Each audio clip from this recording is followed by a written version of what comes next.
Hey, it's Alexi, and in this video we are taking a look at the very basics of MIDI sequencing on the Oxi One MkII. We will be looking at how to set the MIDI channel for your sequencer and how to change sequencer types. We will also look at the very basics of all 6 sequencer types in the Oxi One MkII. So we will start with the sequencer settings. So to get to the settings, you hold Shift and press the sequencer pad here. Now we get to the sequencer 1 setup. This is page 1 out of 3. We will stay on page 1. So your MIDI channel is the first item here. You can change it by rotating the first encoder. And when you have the asterisk here, you have to click and confirm your choice. Now we will go back to channel 1 now. Okay, then you change the mode by rotating the 4th encoder here.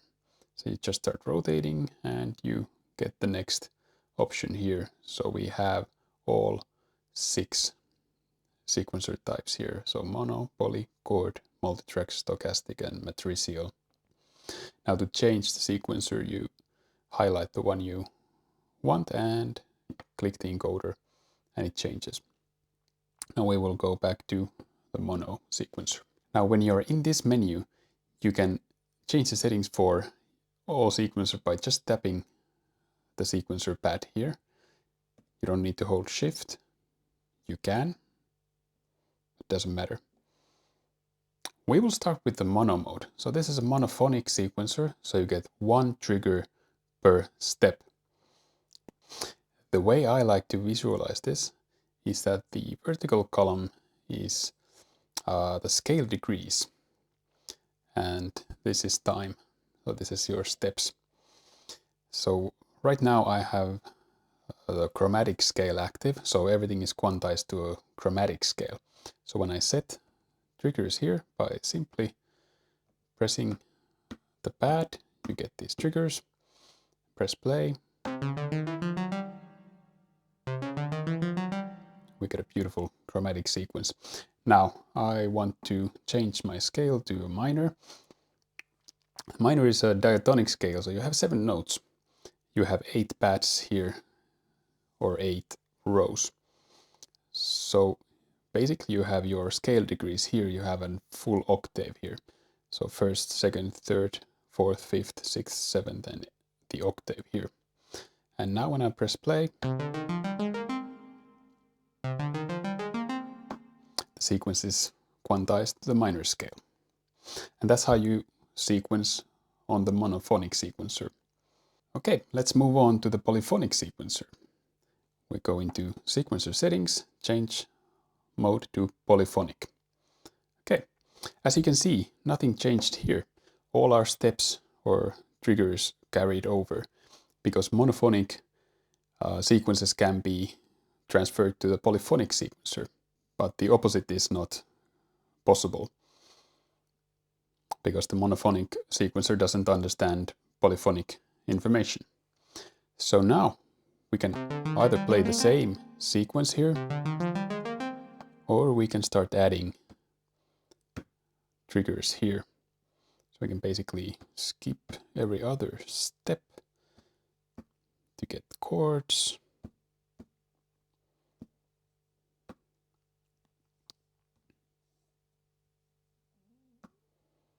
This. Beautiful. Okay, you are limited to 7 notes per step, which I think is plenty. Okay.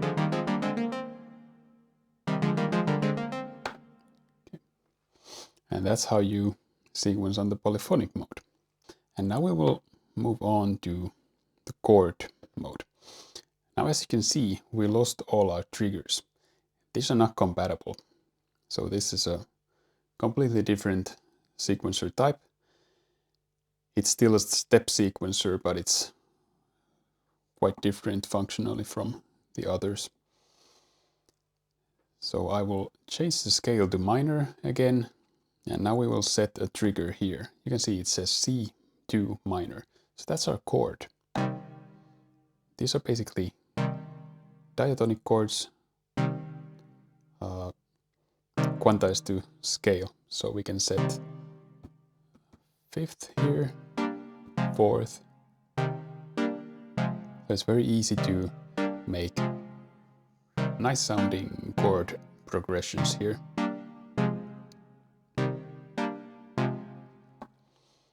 Now what you can also do with these in poly mode is you can go into the step settings page. You can hold your step page to this menu here where you can change your chord types. We'll press play. You can spread.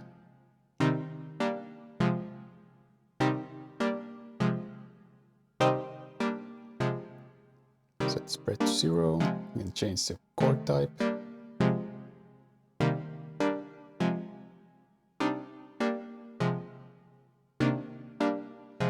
Change the voicing.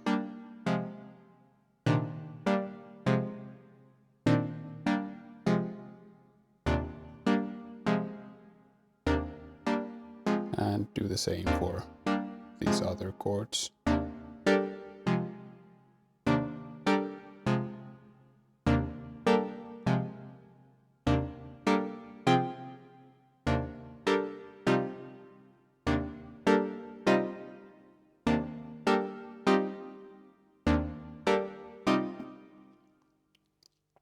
And that's how you sequence in the chord mode. Now we'll move on to the multitrack mode. Select multitrack. Again, we lose all our triggers here. Okay, for multitrack mode, I will change my MIDI channel to channel 10, where I have my TR6S. Now the most common use for the multitrack sequencer is probably sequencing drums. So what I want to do is I want to change my MIDI channel to channel 10, where I have my TR6S. Go back, we are in chromatic scale. Now one way to sequence drums on the Oxi One is to set your triggers manually. So we will start by setting a few bass drum triggers, a few snare, some hi-hat,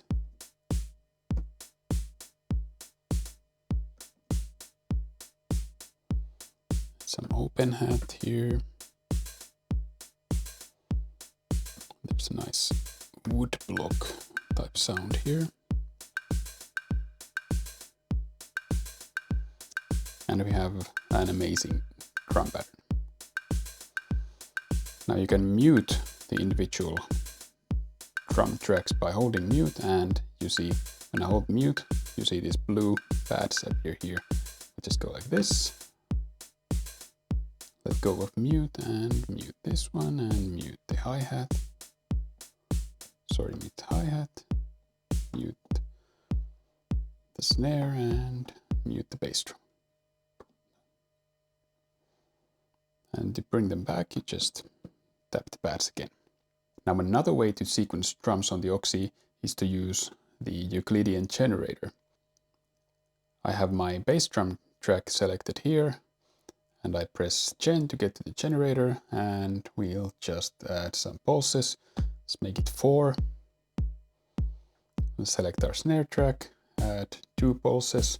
You can rotate the pattern so it's the same as last time, and we can add some hi-hat triggers here, say 9 triggers for 16 steps. Select our open hat track and add some pulses here, rotate a bit and make it slightly longer, get some almost random triggering of the open hat. And then we'll go into our track 5 with the wood block, add some pulses. I will add a few more pulses than I actually want, and I will invert the pattern get slightly different result.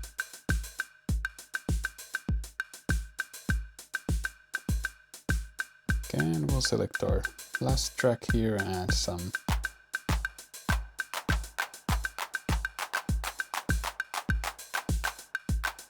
invert the pattern, add some density. And we have another world-class drum pattern.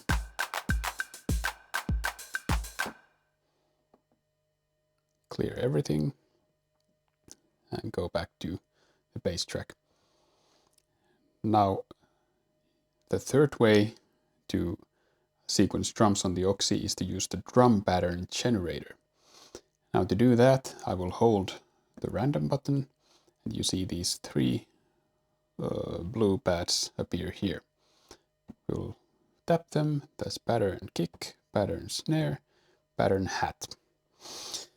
Now what you want to do is you want to set the length of the pattern to 32 steps. So you will hold the end button and tap 32 here. You will select the snare track, do the same, and the bass drum track, and end, and 32. Now we have 32 step long patterns on these three tracks. So now you just press play. I will turn the volume down.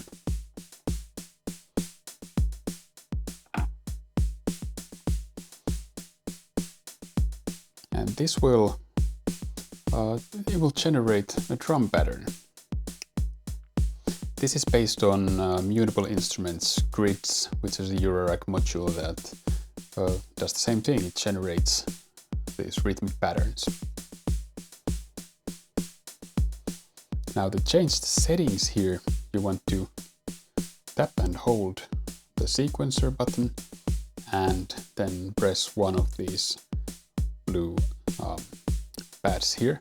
You get to the patterns menu. Now X, Y, and chaos, so the last three encoders are global. Density is per generator. So you have density for hats, snare, and kick separately. So if we want a bit more density on the hi-hat, we can add a little bit more. Let's say we want a little bit less snare. We're happy with bass drum. Now to change the pattern, you rotate these middle encoders here. There's the X and Y axis. And you can find all kinds of different patterns with these values.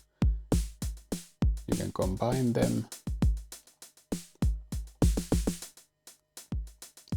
until you find something you like. And you can also modulate these for an evolving drum pattern. Now you can add some chaos to get some randomness.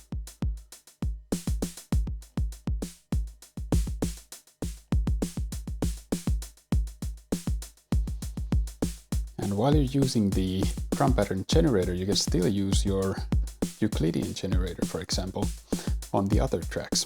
So we'll add some woodblock action here. We'll make it a really long sequence and add a few steps here. Add some density.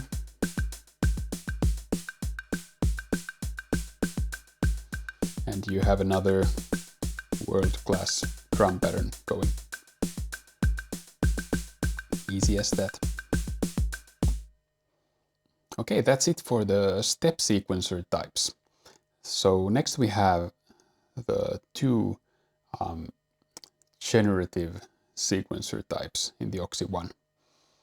So we will go back to the settings. I will change my MIDI channel to 1, go back to the multi-poly and the mode to stochastic. Now the stochastic mode looks very different from the basic step sequencer modes. Now you can look at the markings on the bottom row here, where you can see your notes. There's C, C sharp D, etc. And now this vertical column is note probability. So you can, if you have chromatic scale, you can set the probability of any note in the chromatic scale. So we can have like C, D sharp, F, G, A, and B for some reason. And we'll just start the playhead. So if you're feeling adventurous, you can basically combine any notes in the 12-tone scale here for some kind of random patterns. But what I will do is I will quantize the scale again. I will change to pentatonic minor. Now these pentatonic scales are pretty safe for use with these generative sequencers because all the notes, there are fewer notes and all of them work nicely together. So basically you can set the probability of each note here, and it's kind of a relative probability, so we can have this C at 100%, but it won't trigger only the C. But it will trigger a note at every step. Now you can see the playhead moving here. It's in no way related to the rest of the user interface in this mode. So that's just the playhead going about its business. So basically it's constantly changing the pattern here. We can lock the pattern by doing this. You set these probabilities here to 0. Now you get a repeating pattern. And you can set it to evolve slowly. The yellow one is pitch and the blue one is rhythm. So we have rhythm locked and pitch is evolving slowly. We can add some octaves here. Plus and minus octaves.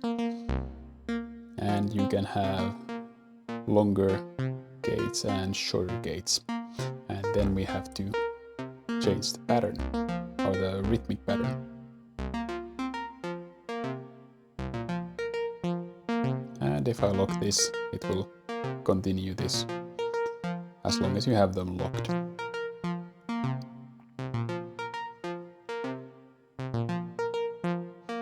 You can also change the pattern length here.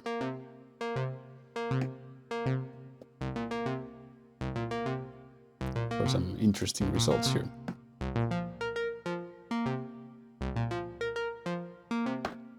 Okay, that should get you going with the stochastic mode. There's a lot to learn here, but we will move on to the most complicated generative mode in the Oxi One. So we'll go into Matriceal. Now this is a little bit difficult to explain. Now the Matriceal mode is a very powerful generative sequencer that is made up of different matrices of parameters, I guess. So you basically have 4 tracks. This is one track, that's another track, that's another track, and that's a 4th track here. So these are separate. Now we will concentrate on track 1 here. Now basically you have 10 different parameters here. You have your triggers, notes, intervals, pulses, velocity, octave, gate, trigger probability, retrigger, and glide, which doesn't work with MIDI, it only works with CV. Now I will start by setting a few triggers here and pressing play. So now you can see the playhead moving independently in all 4 tracks. Now the next thing I will do is I will set some intervals. You can open it. Let's go back. You can open these parameters by double tapping, but trigger is always here, you can't open it. You can go here and add some intervals. Now they have to trigger at the same time to affect the trigger. So right now we have intervals in places where there's no trigger. So I will press end and change the sequence length. So now we will get sort of not a random pattern, but a changing pattern of intervals. You can also restrict the intervals to a certain range. I don't want it to go so low, but I want it to go a little bit higher. So it will stay within these boundaries.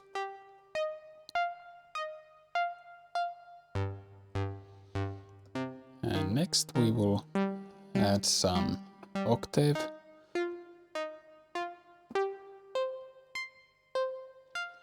And again, you will want to change the sequence length to get an evolving pattern. You can also change these. I think this one is a little bit much. It's up 2 octaves. You can hold the step and change it with the encoder.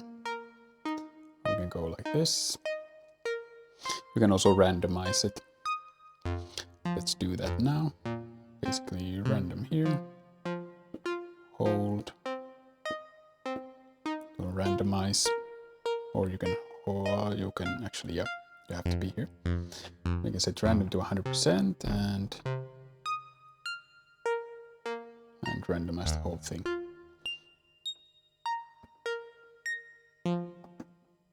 Let's clear the pattern. Start again. Now I will add another track to this. So we'll go like this. And these have completely separate settings. So I will add some intervals to the first track.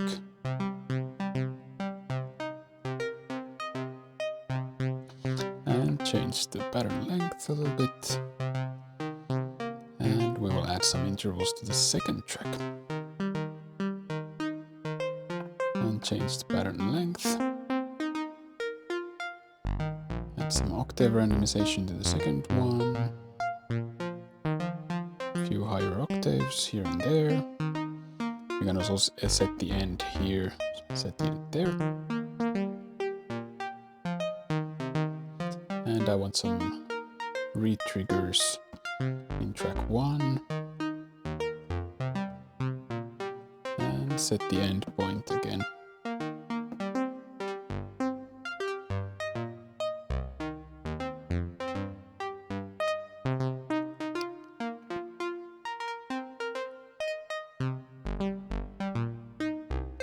So you get this ever-evolving pattern, and you can also make it more random by, let's say, we'll take the interval in track 1, change the direction of playback. You can change it to random.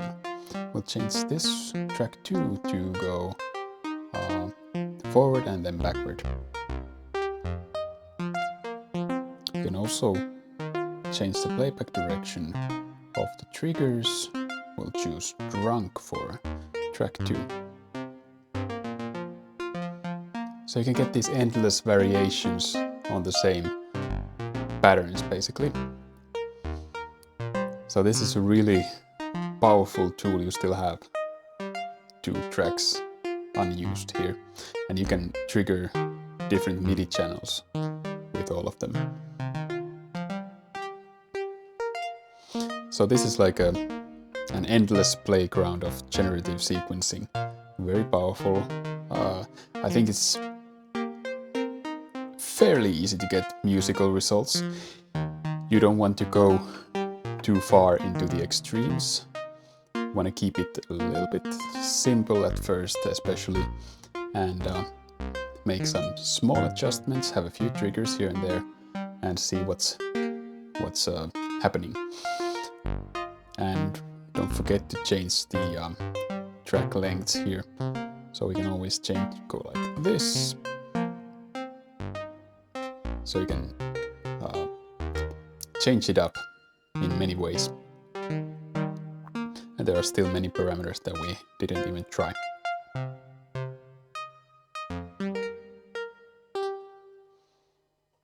Okay, that's it for the very basics of sequencing on the Oxi One MkII. Now that will probably get a beginner going pretty fast, and there are so many things to learn in this sequencer that it will take you a long time to exhaust all possibilities here. I have only used a small part of the capabilities of the Mark I, and I had it for over a year. So I suggest exploring the Oxi One MkII or even the Mark I at your own pace and just trying out the features and seeing what actually fits your workflow. If you're still watching, thank you very much for sticking around.